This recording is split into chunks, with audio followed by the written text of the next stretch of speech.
So I think there's a lot of talk about like it's not the Great Resignation, it's the Great Reawakening, reimagining, reshuffle. And so I think we're still trying to figure out what that will mean going forward.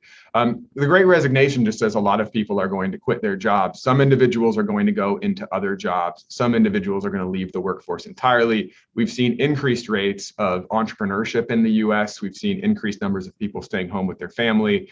We've seen increased rates of early retirements here. So some people leaving the workforce or taking a break, but a lot of people are moving into different jobs. And so there's this subset of the Great Resignation that's the Great Reshuffle.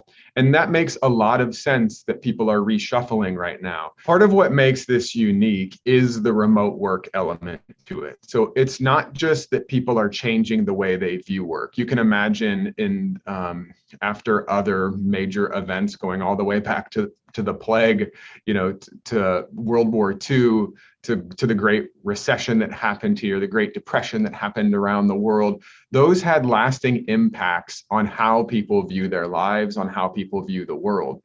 What's interesting here is we have the technology now for people to work in completely different ways. And before the pandemic, there were these predictions that remote work was going to take over, that people were going to be able to be digital nomads, that remote workers could, be recruited from anywhere in the world. And if you were a remote worker, you could apply for jobs for anywhere in the world. But companies weren't really adopting that at a very high rate. That seemed very futuristic and a long ways off. So what's changed here is the pandemic absolutely forced organizations and employees to adapt to remote working and hybrid working systems. And so it brought the future of work up to the present of work now. And so when individuals have the mindset change that many individuals did during the pandemic, which has happened in the wake of other major events, they not only change how they think, but because work arrangements are changing, they have the ability to change how they do their jobs. And so there can be this major shift, not only in how I view work, but how I do work coming out of this pandemic, because we have the technology to allow a number of jobs to go remotely. Organization called Gallup has done a worldwide survey for years and years about employee engagement. And there is just a large percentage of individuals who are disengaged in their work.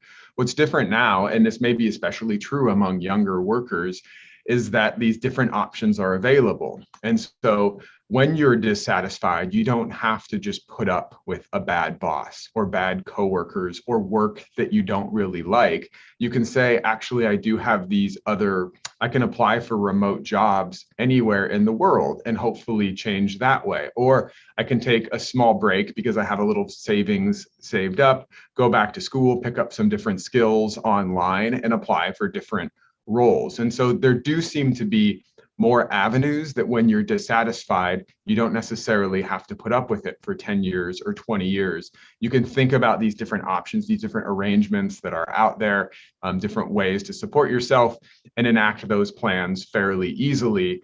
And that should, over time, reduce the amount of burnout that exists. The pandemic has robbed a lot of these workers of career development opportunities. It's so important those first few years of your career. And what's interesting is what we're hearing from many younger workers is that they're actually many of them are comfortable going back and working in person full time because they want the career development opportunities that often only happen in person. And so this is somewhat counterintuitive because I think at the start of this 8 months ago, the thought was, it's these younger workers who are driving all of these resignations. And what we've come to learn is no, it's actually kind of spread across the different age groups, but the different age groups want different things.